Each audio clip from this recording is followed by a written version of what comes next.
আজি সবেই গম পালে যে আজিৰ এই মহাপ্ৰলয়ৰ কাৰণে জগৰীয়া বিজেপিৰ সিন্ডিকেট কাণ্ডাৰীসকল আজি শিৱসাগৰ চৰাইদেউ আৰু যোৰহাটত যি মহাপ্ৰলয় আহিছে সেই মহাপ্ৰলয়ৰ কাৰণে হিমন্ত বিশ্ব শৰ্মা জগৰীয়া যি হিমন্ত বিশ্ব শৰ্মাই পীযুষ হাজৰিকাক লগায় যি হিমন্ত বিশ্ব শৰ্মাই আপোনাৰ সুশান্ত বৰগোহাঁইক দি নাগালেণ্ডত কয়লাৰ সিন্ডিকেট কৰাইছে তেওঁলোকৰ লোকেল এমএলএ কিজনক ডি সিন্ডিকেট কৰাইছে কামটো কৰে লোকেল এমএলএ কিজনে আজি যি ঠাইত আটাইতকৈ বেছি ক্ষতিগ্ৰস্ত হৈছে সেই এমএলএ কিটাই নিজে এই কয়লা খননত জড়িত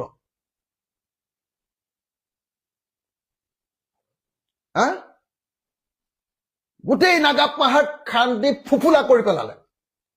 ডাঙৰ ডাঙৰ লেক ডাঙৰ ডাঙৰ হ্ৰদ মই যেতিয়া কৈছিলো মানুহ কোনেও বিশ্বাস কৰা নাছিলে এতিয়া সাংবাদিক বিলাকে নিজে নিজে গৈ ফিল্ড সাৰ্ভে কৰি বুজি পাইছে যে কথাটো সঁচাকেই সেইটো আজি যি ঠাইত আটাইতকৈ ডাঙৰ ক্ষতিগ্ৰস্ত হৈছে নাজিৰা সমষ্টিত সেই নাজিৰা সমষ্টিৰ কিমান হাজাৰ হাজাৰ হেক্টৰ মাটিত কেৱল আৰু কেৱল সেই ওখ মাটিবিলাকত একদম গোটেই শিল খান্দিবৰ কাৰণে এই বোল্ডাৰ মাফিয়া বিলাকে কি কৰিছে ডাঙৰ ডাঙৰ সৰু সুৰা নহয় আমাৰ শিৱসাগৰ বৰপুখুৰীটোৰ নিচিনা ডাঙৰ ডাঙৰ লেক বা হ্ৰদ বা ডাঙৰ পুখুৰী তৈয়াৰ কৰি তাত গোটেই খান্দি শেষ কৰি পেলাইছে আজি কবলৈ নিশ্চয় কাৰো এতিয়া সব অসমীয়া মানুহ নিশ্চয়টো স্পষ্ট যে অসমত মহাপ্ৰলয় খোৱাৰ কাৰণে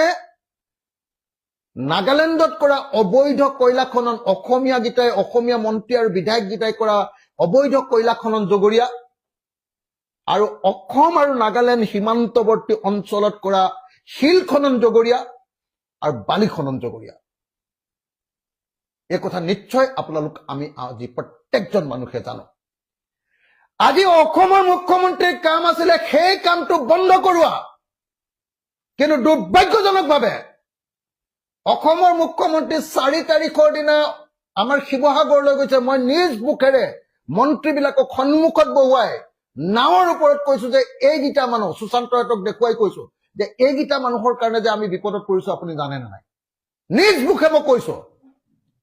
যে সুশান্ত বৰগোহাঁইহঁতে কৰা কয়লাৰ সিন্ডিকেটৰ কাৰণে আজি যে আমি 3খন জিলা ধ্বংস হৈ গৈছো মুখ্যমন্ত্ৰী আপুনি জানে নাই এইটো বন্ধ কৰা